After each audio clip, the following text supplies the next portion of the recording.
धन्यवाद. सदस्य शशिकांत शिंदे साहेब आणि खोत साहेब, मान्य सभागृह नेते बोला.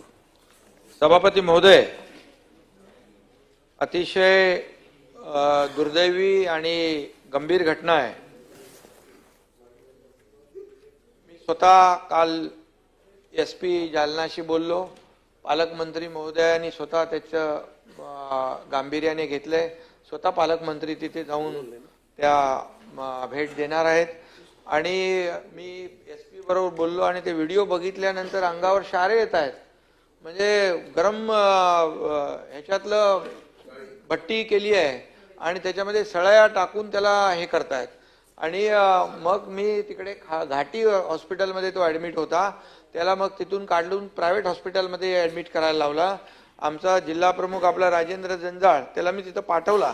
मग त्या गेल्यानंतर त्या पेशंट जो ज्याच्यावर निर्गुण हल्ला झालाय त्याच्याशी देखील मी फोनवर बोललो. त्याला फोनवर बोलताही येत नव्हतं नीट, पण त्याला मी सांगितलं बा सरकार तुमच्या पाठीशी तुझ्या मागे उभा आहे, काळजी करू नको. पालकमंत्री स्वतः जाणार आहेत. आणि त्यामुळे अतिशय दुर्दैवी आणि हा मानवता म्हणजे माणुसकीला काळीमा फासणारा हा प्रकार आहे. म्हणजे तिथं बघणारे लोक, व्हिडिओ काढणारे लोक आणि एकच दौंड नावाचा कोण माणूस आहे त्याच्यावरच गुन्हा दाखल झाला, एकालाच पकडलाय आणि 307चा गुन्हा दाखल झालेला आहे. SPनी सांगितलं, पण मी SPलाही देखील सांगितलं की जेवढे यामध्ये गुन्हेगार आहेत एकही माणूस सुटता कामा नये.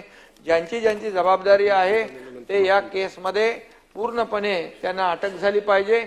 आणि हा खऱ्या अर्थाने एवढा निर्गुण प्रकार आहे की खऱ्या अर्थाने जसं त्यांनी मोका लावण्याची मागणी केलेली आहे तर खऱ्या अर्थाने त्याला मोका लावण्याची प्रक्रिया आपल्या गृह विभागाच्या माध्यमातून आपण करू.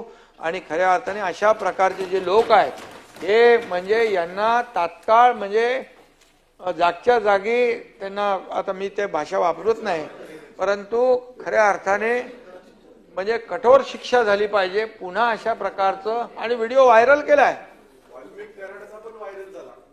त्याचाही व्हायरल झाला. त्याच्या बाबतीमध्ये पण फाशीची शिक्षा त्याच्यामध्ये देखील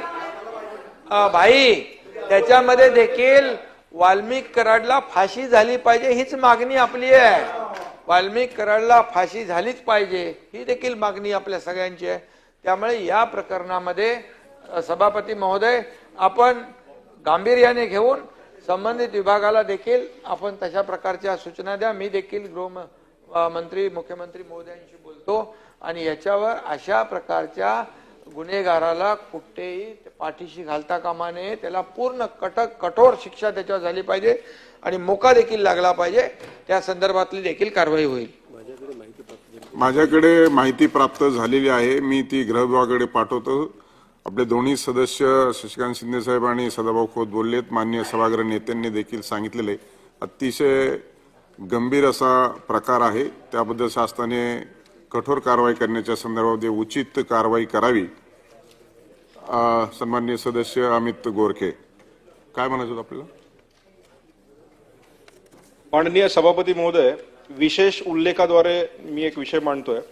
माननीय सर्वोच्च न्यायालय नवी दिल्ली मधील सिव्हिल अपील क्रमांक 2317/2011 द स्टेट ऑफ पंजाब विरुद्ध दरविंदर सिंग मधील 1/8/2024 रोजीच्या न्याय निर्णयाच्या अनुषंगाने राज्यातील अनुसूचित जातीच्या आरक्षणाचे उपवर्गीकरण करण्याचे अधिकार राज्य शासनास प्राप्त झाले असून सदरहून न्याय निर्णयाच्या अनुषंगाने राज्यातील अनुसूचित जातीच्या आरक्षणात उपवर्गीकरण करण्याच्या दृष्टीने या संदर्भात सविस्तर माहितीचे संकलन करणे व तथ्याची छाननी करणे, उपवर्गीकरणाची प्रक्रिया निर्धारित करणे व उपवर्गीकरणाची आवश्यकता सिद्ध करणे व त्या अनुषंगाने उपवर्गीकरणास प्रारूप आराखडा शासनास सादर करण्यासाठी माननीय उच्च न्यायालयाच्या निवृत्त न्यायमूर्ती यांच्या अध्यक्षतेखाली एक सदस्यीय समिती गठन करून सामाजिक न्याय व विशेष सहाय्य विभाग शासन क्रमांक निर्णय क्रमांक CBC 2024/76 दिनांक 15 ऑक्टोबर 2024च्या शासन निर्णय पारित करून अनुसूचित जातीच्या आरक्षणामध्ये